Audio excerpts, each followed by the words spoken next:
Greetings, everyone. Dr. Joe here. This meditation is called the Blessing of the Energy Centers with Symbols, or the Blessing of the Energy Centers 2.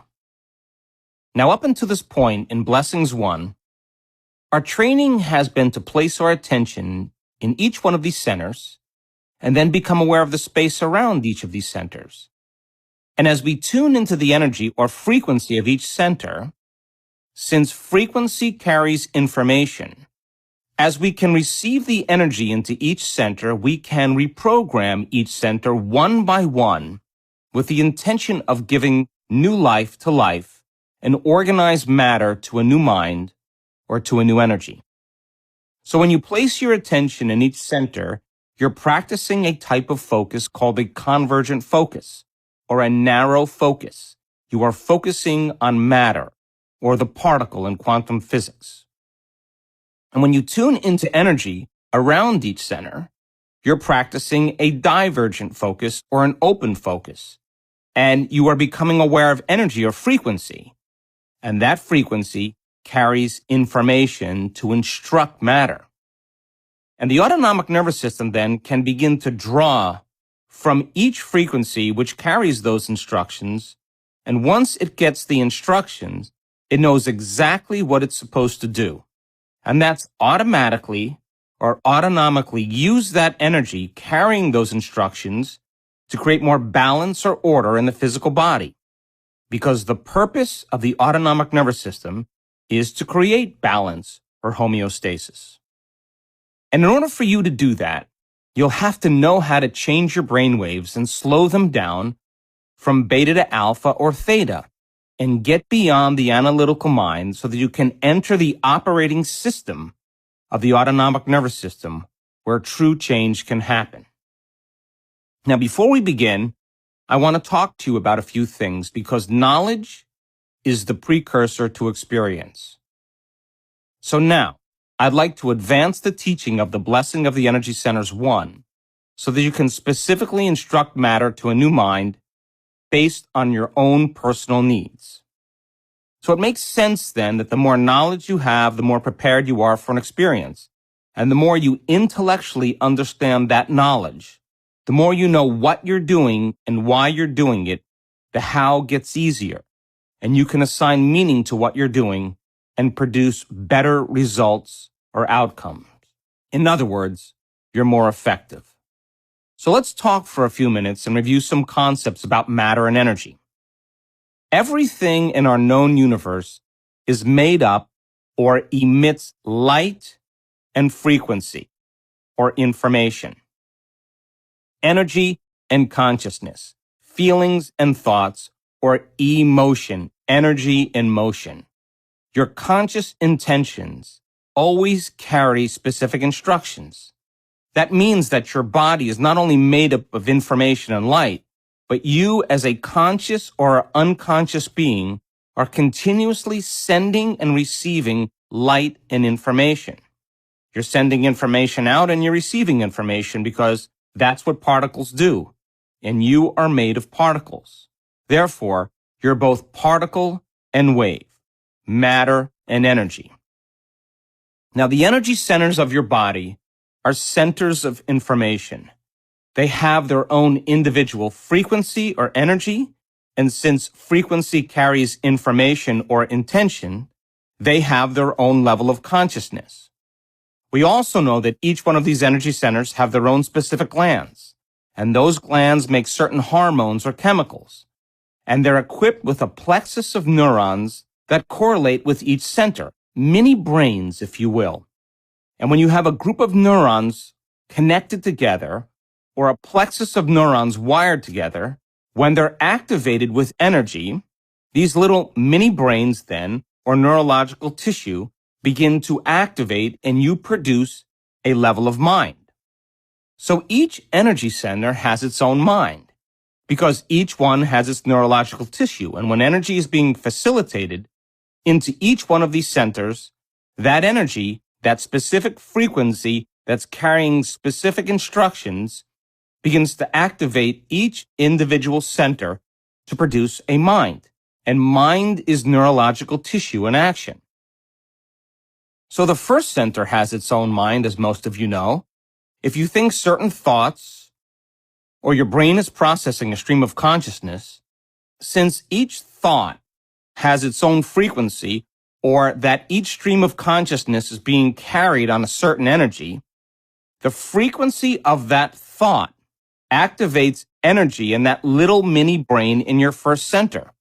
And once energy activates your first center, it has its own level of mind, its own consciousness. Your gut has its own level of mind. It has a high number of neurological connections, and that's why people say they feel it in their gut or they can trust their gut. Because once you activate that center with energy, it has its own mind. Your heart has its own mind. It's made up of 40,000 neurons that acts as a plexus that fire in specific sequence patterns and combinations that produce its own level of mind. And it's a center of information. And when you feel love, compassion, gratitude, when you trust, when you give, energy moves into your heart center and you activate a different mind. You're at a different level of consciousness. The thyroid center, your fifth center, has its own gland and has its own plexus of neurons or mini brain. And when you feel love in your heart in the form of energy, you have to express it or vocalize your truth.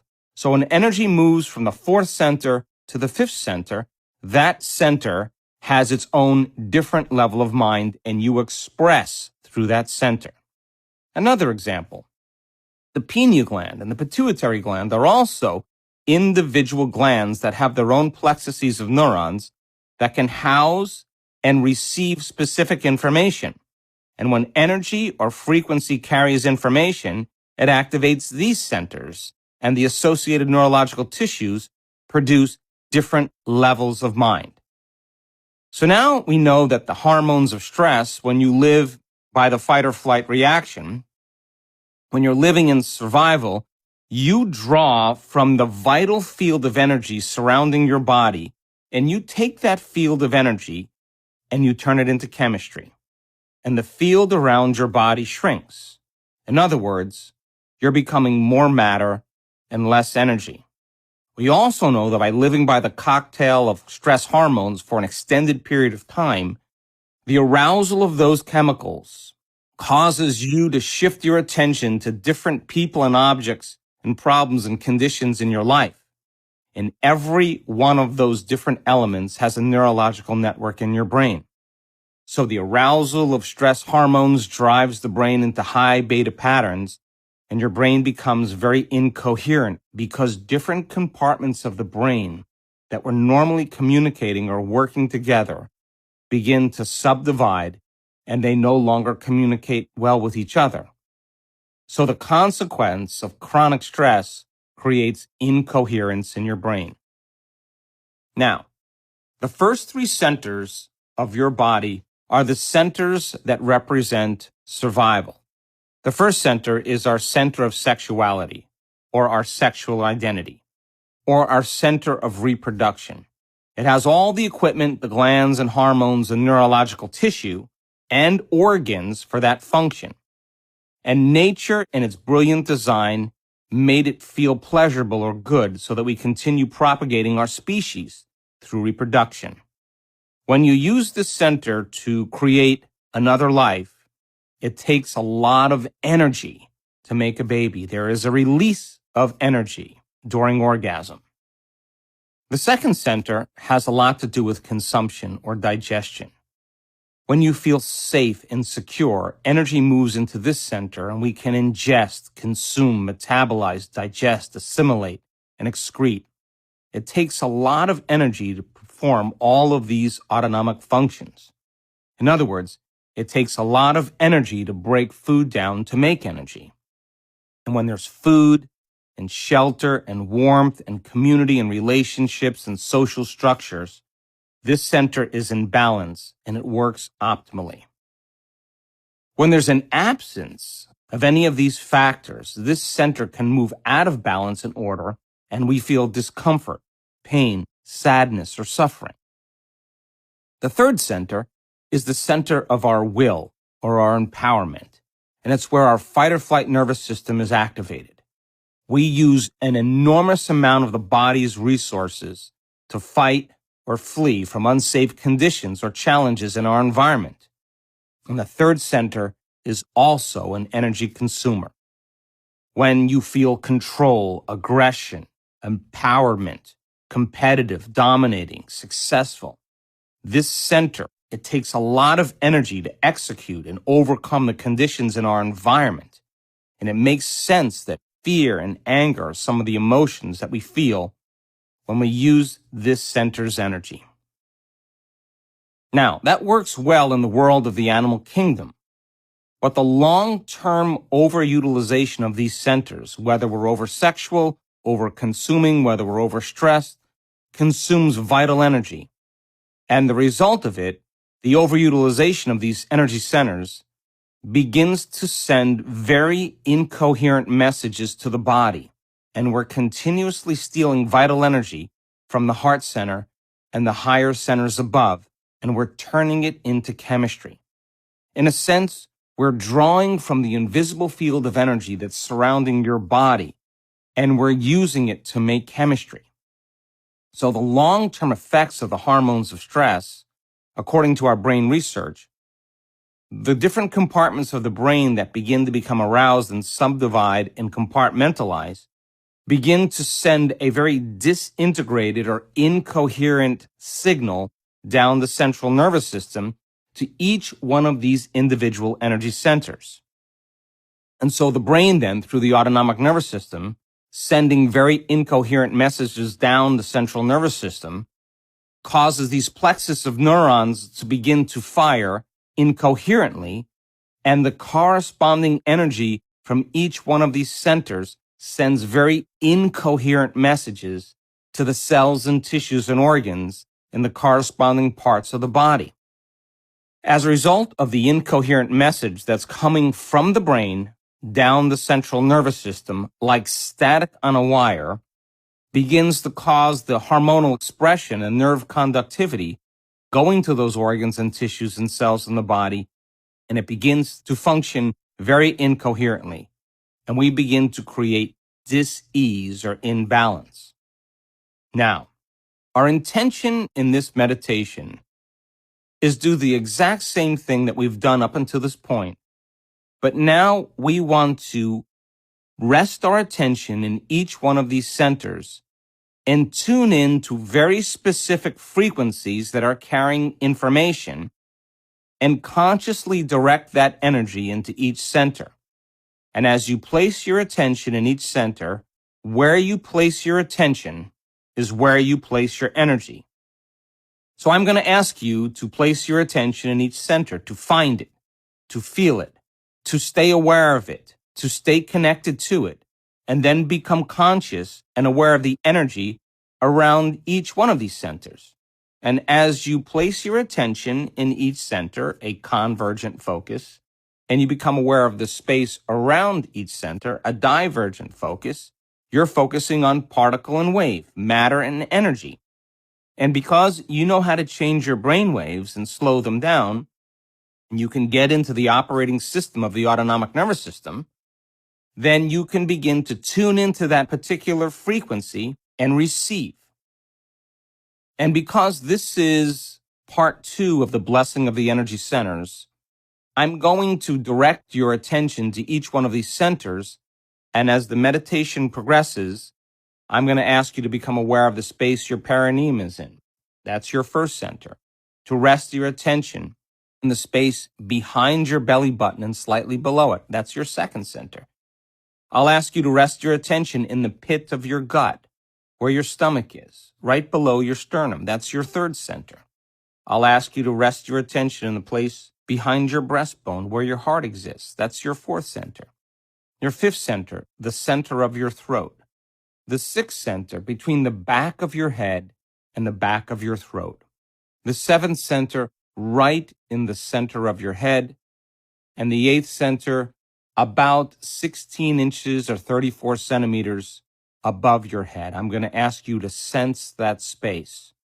So now, I may say rest your attention in your perineum, and then you may hear me say 1. Then I may say, rest your attention below your navel and slightly behind it in your abdomen. Then I'll say 2. Then I'll say the pit of your gut, and then I'll call it 3, and so on. So then each center, as you narrow your focus on that center, that's your target. And as you become aware of the space around each center, whether it's your hips, your lower abdomen, your torso, your chest, around your back, around your neck, around your head, around the higher part of your head, all I want you to do is sense a beach ball of energy. And as you keep your attention in each one of those centers, you're activating that little mini brain with energy. And as you tune in to the energy of each center, you are beginning to create coherence in each one of those little mini brains. And then when we climb all the way up to the 8th center, I'm going to ask you to become aware of the space around your body in space. And as you're sensing that space, that teardrop of energy that's about the size or the length of your arms at your fingertips in a 360-degree fashion, that's your own personal energy field. And it is the accumulation of atoms and molecules and cells and tissues and organs and systems of your body emitting your own light and information. So I'm telling you this now because I don't want to spend a lot of time during the meditation giving you instructions. I'm just going to say the first center, the second center, the third center, the fourth center, and so on. And you should know where they are. And if you've been practicing resting your awareness in the space that your body occupies in space, if you're a beginner, and the space around your body in space, you've been in training. So this should be easy. And if you're getting better results because your mind isn't wandering, that's because you've been practicing those disciplines all along. Now, let's talk about the symbol. Your brain is integrated or mapped through your own personal interaction in your environment or your own personal reality. Your autobiographical history from the things you learn and experience causes you to assign meaning to different things or symbols that are stored neurologically in your own personal brain. So everybody has their own different association to different symbols based on who they are in their life. Some symbols may have the same meaning for everyone, and other symbols may have a different meaning for everyone. For example, if you're thinking about a symbol for wealth, some people may see a gold coin or dollar bills, or they may see a dollar sign. Some people may see a big house in their mind with a car in front of it. If a person wants freedom and they think about freedom, they may see a pair of wings in their mind, or someone standing on the top of a mountain with their hands above their head in celebration. If someone wants love in their life, they may see a heart, or they may think about a pet, or a particular person, or a particular thing. And by association, they're correlating that symbol as a way to represent an experience or an intentional event. So then, we are going to use very specific symbols for each energy center, and that symbol is for you to tune into a very specific frequency that's carrying information that is going to specifically instruct matter with a new energy. And because it has conscious meaning to you, as you tune into the energy of that symbol and tune into that very specific frequency, that frequency carrying information can begin to reprogram that individual center with new instructions. So the symbol is a signature of a specific frequency that you are assigning meaning to.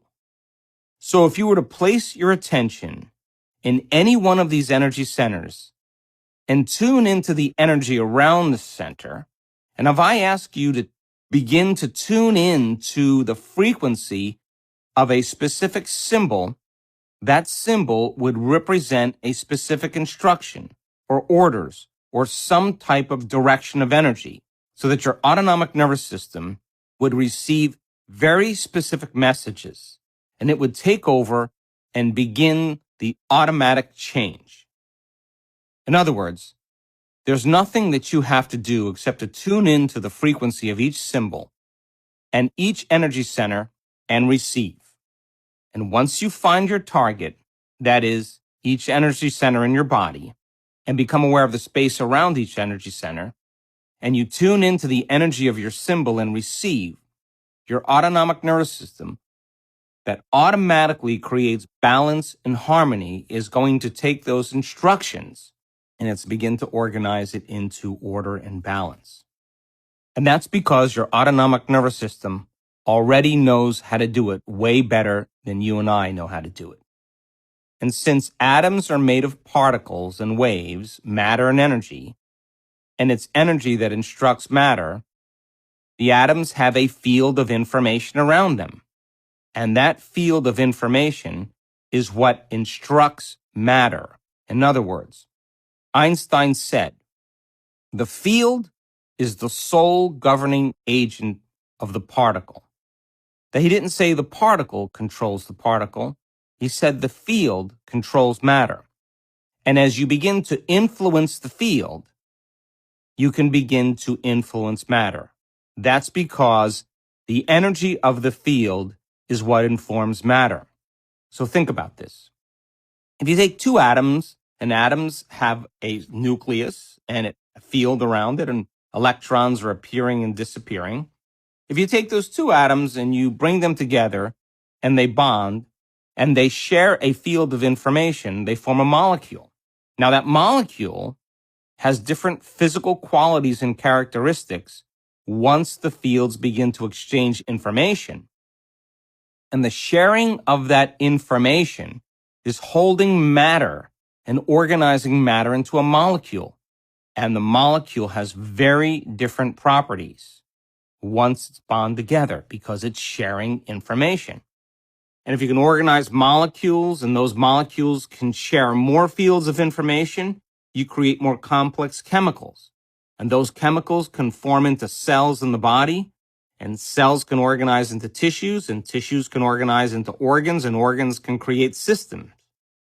In each one of these individual elements are building blocks from a field of information that causes cells to organize into tissues and behave in certain ways, and organs to begin to form systems, and those systems have individual functions. And each one of those organs and systems have their own individual morphogenic fields. So let's get to the symbol, and let's go over a couple examples of a symbol. For example, let's just say that in your body you have chronic fatigue because your adrenal glands are tired because you spent the last 2 years living in stress. So then what symbol could you use that could begin to instruct this center with specific information to begin to give it energy? You could use a lightning bolt. Or if you have a heart condition or some type of arrhythmia or a coronary blockage and you want to give your heart specific instructions, a new energy, a new frequency, you may draw a symbol of a heart with a happy face. If you feel like your brain or your mind is out of balance and you're losing your memory, you could create the image of a scale that represents balance. And the way you assign meaning to each of these symbols is the way you interpret what that symbol means. So in effect, you can begin to specifically further instruct matter as a free-willed conscious individual and begin to tune into frequencies, and those symbols represent very specific frequencies. So as you tune in to the energy of your symbol and you're resting your attention in each one of these centers, and you're aware of the energy around each of these centers, and you can tune in and receive, then you are organizing your atoms and molecules and chemicals and cells and tissues and organs and systems of your body to draw from a new field of information. And that field of information is the instruction that begins to cause energy to organize matter into different patterns. So we could see chemical changes in the body because the hormones and the chemicals are a downward causation of energy or frequency because it's the field that controls matter. And you can create physiological changes in your body by changing the energy in each center. So this is how we're going to do it. I'm going to ask you to take out a piece of paper and draw a body, arms, legs, head, shoulders, a silhouette of a body as if it was laying on its back. And then, starting from the bottom, I want you to draw 8 different energy centers over the different parts of that body. Now, just do it because it's going to help you to remember. The first center, then the second center above that, then the third center, the fourth center, the fifth center, the sixth, the seventh, and then the eighth above your head. Now, because each one of these centers has their own level of mind, as we've discussed, and because each one has different energy or frequencies, then those frequencies already exist in the field, then all you have to do is tune in to the energy of your symbol. So if you wanted to create more energy in your first center, if you have an imbalance in one of the organs or tissues that are associated with that part of your body, if you have low back pain, pain down your legs, if you have bladder problems, if you have reproductive problems, if you have lower bowel problems, you can begin to program this center for more balance. And now think about a symbol that you could use. I personally use the symbol of the caduceus because it represents the movement of energy from my first center all the way to my brain. And that's the interest that I have. I want that energy to begin to move up. Now, if you have digestive problems and you have problems with your uterus, or you have problems with your colon or your large intestine, and you're not digesting properly or you're constipated, this is the center of consumption. So then you may want to create a furnace that represents breaking down food particles. You may want to create coherent lines that represent more coherence or balance. If you have food allergies, digestive problems in your upper bowel, if you have high liver enzymes, or you have acid reflux or sensitivities in digestion, you could create a smiley face in this center to represent balance. Or if you have problems with fertility, you could put a nest in your first center or your second center. Some people like to use colors. Some people just use words. Words are symbols also. The third center, your center of will or empowerment, inner strength. Again, a lightning bolt, a sword. That represents will or strength. Some people that are out of balance in their stress hormones, they use scales as well. I know people that put a light bulb in this center. Some people put a horse, a galloping wild horse. Some people draw those coherent waves of energy. Again, it's very specific to you personally. Some people draw rays of light around the specific organ, and those rays of light mean that the organ, to them, is emitting more coherent light or information. Your fourth center, your heart. Some people place a heart with wings in that center, or a smiley face in their heart. Some people put a flower that blooms there that represents a deepening of love, or a cup overflowing, representing an enormous amount of joy in their life. Some people put the yin-yang sign there because that is the center that represents the union of polarities. I like to put a flame in this area. It represents my soul and awakening. But there's numerous symbols that you can create. Your fifth center, the center of truth, you can put a scroll in this area, which represents that your words become law. Some people put a heart in this center because it represents the expression of love. A megaphone represents that their voice command or affect matter. If you have an organ damaged in your fifth center, or an organ or a gland that's out of balance, you can put a ray of light coming around your neck. You can create those coherent lines again. The sixth center, my favorite center, the pineal gland, that's the alchemist within.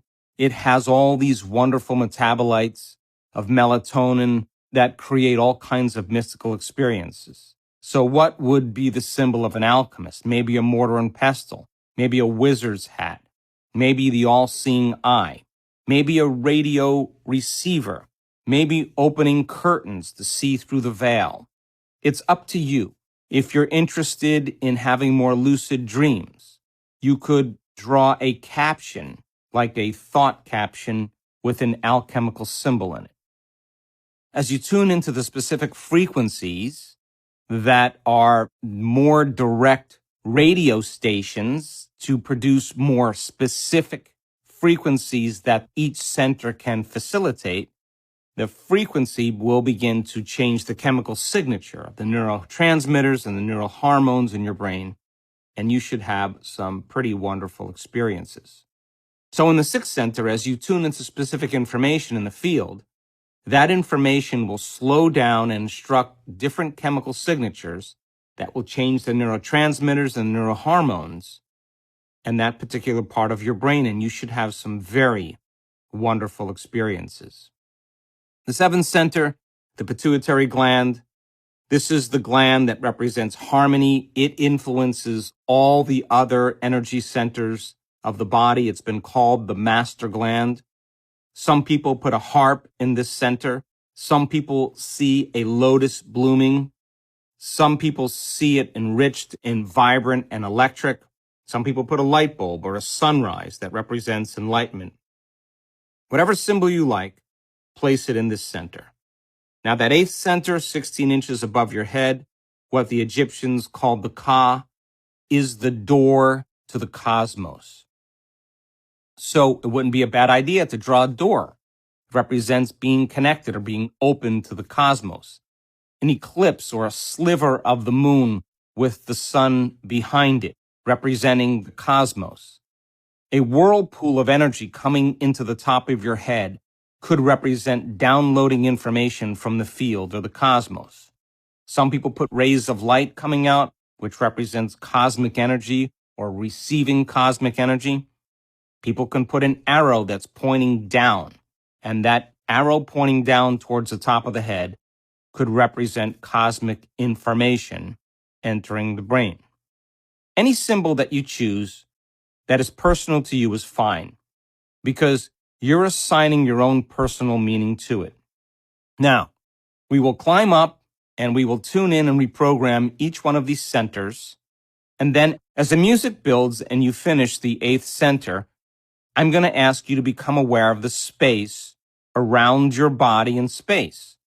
I want you to tune in to your own energy, your own field, and radiate and glow. And what type of energy would you like to emit that is carrying information into the field? Whatever you send out, think about this, you will receive. So tune in, receive, and it's important to feel. And if you see yourself a certain way, whatever that image is, or the image of yourself, I want you to just begin to glow and radiate this energy. It could be the energy of wholeness, to become more enlightened, to be more loving, to be more transformed. But the key is when you get to this place, I just want you to feel, and I'll help you with this. So by filling this field of information around you, you are broadcasting a very specific signature into the field. And the longer you're sensing the space around your body in space, and remember, where you place your attention is where you place your energy, you are building a very coherent field with a very high frequency around your body. And matter should begin to be lifted to a new mind. And it makes sense then that as you do this properly, and your body is emitting more coherent light and information on a biological level, because the atoms, the molecules, the chemicals that make up the cells that form the tissues and the organs and the systems of your body can draw from a new field of light and a new field of information, a new consciousness, a more coherent energy that begins to change matter to a new mind.